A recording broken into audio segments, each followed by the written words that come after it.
Em maio perguntávamos, é possível eleger um poste?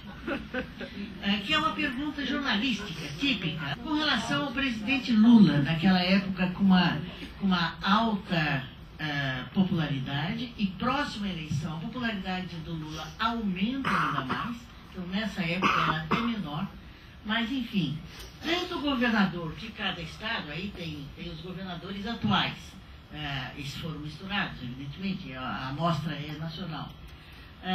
Você votaria num candidato apontado por Lula? No Brasil inteiro, diz, olha, 10% de sim, seria o meu candidato. 10%. E o governador do seu estado, sua força e tal, 7%. Agora, sim, poderia votar no candidato do Lula, dependendo se esse candidato se comporte de uma maneira ou de outra. Aí, 27 se predispõem a votar no candidato do Lula, mais ou menos a mesma proporção no governador, variando o governador. E não votaria, ou por oposição, porque a escolha tem outra lógica, 26%, e só conhecendo o candidato, que é, vamos dizer assim, o segmento mais consistente. Ou seja, voltamos à ideia do candidato, ou seja, o eleitor, afinal, não é bobo, ele não elege poste. Naquela época, também vimos como é que estavam as avaliações dos diferentes executivos. O prefeito, portanto, o conjunto dos prefeitos, os governadores, o conjunto dos governadores, e o presidente, que no caso era Lula. Naquela época, Lula estava com 53. Às vésperas de eleição, o dado publicado, acho que foi de mais de 70%, ou seja, ao longo do processo eleitoral, como vários candidatos adotaram o próprio Lula como padrinho, evidentemente, e colocaram realizações do governo, houve um crescimento tanto dos prefeitos como dos governadores, como do presidente. Mas naquela altura já se podia dizer que seria uma eleição onde a oposição a cada prefeito teria um espaço, sem dúvida nenhuma, mas que a predominância seria de continuismo. Foi de fato o que aconteceu. Com esse tipo de informação, você já pode ir fazendo um quadro do que será a eleição. Então, é muito interessante fazer essas articulações para preparação de discursos, para preparação de clima, para raciocínio do que está em jogo e assim por diante. Eu usei, para convencer e discutir com os jornalistas o papel da opinião pública, eu usei o exemplo da eleição americana. Nós estamos nas primárias.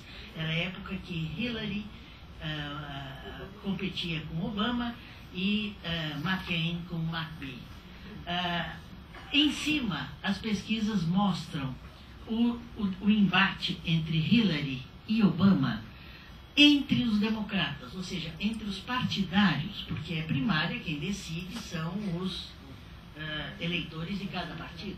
E no de baixo, os republicanos. O fenômeno extraordinário está em algum momento de fevereiro, onde, tanto no campo democrata como no campo republicano, há uma virada.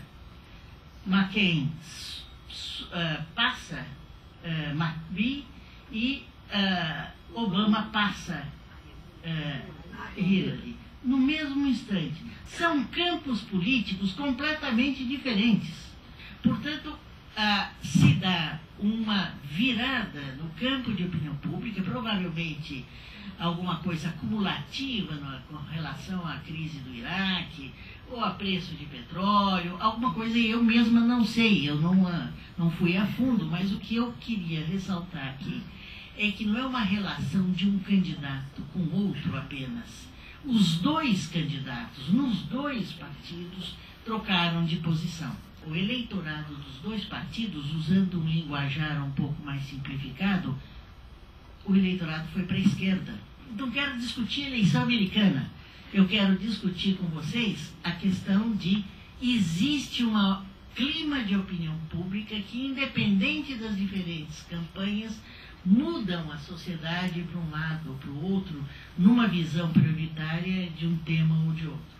Para entender melhor isto, as pesquisas ficam claras, mostram claramente. Ainda algumas pesquisas publicadas diziam o seguinte: você tende a Obama, tende a Hillary Clinton, ou passou de Clinton para Obama, ou passou de Obama para Clinton. Ou seja, há uma porcentagem de eleitores, cerca de 1/3, que dentro do seu campo estão dispostos a olhar as duas opções. Isso também tem que ser levado em conta. Quão fortemente o eleitor está acompanhando a eleição. Aqui no Brasil, lá em qualquer lugar do mundo, apenas uma pequena parcela, antecipadamente, como nós já estamos acompanhando 2010, acompanham a eleição. A grande maioria vai no Brasil, que tem um sistema eleitoral bastante democrático, que é a sessão de espaço gratuito ou pago, aliás, mas para o candidato é relativamente gratuito.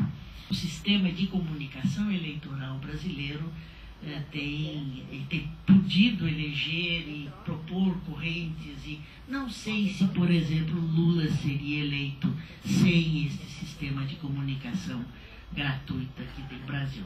Eu termino com uma exposição que mostra com muita clareza um fenômeno. Há um segmento de pessoas que não se decidem. E esse segmento, como disse a Raquel Moreno ontem, a maioria de mulheres.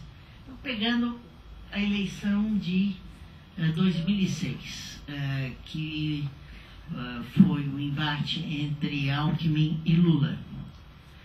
A campanha do Lula assumiu a possibilidade de vitória no primeiro turno, e a imprensa também.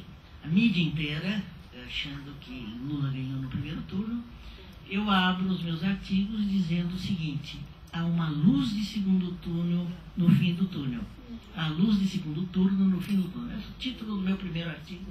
Baseado em quê? Baseado nesses números. Você percebe que em maio, junho, julho e agosto é vitória de primeiro turno.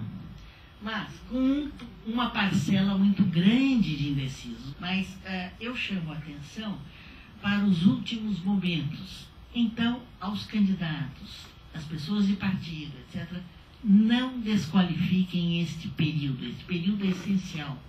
Então, construir alguma coisa, evidentemente ética, mas contundente para este momento é muito importante. E eu acho que isto revela que mídia, partidos são influentes, mas o clima de opinião pública e conhecer o clima de opinião pública através dos instrumentos disponíveis é fundamental. E eu fico por aqui.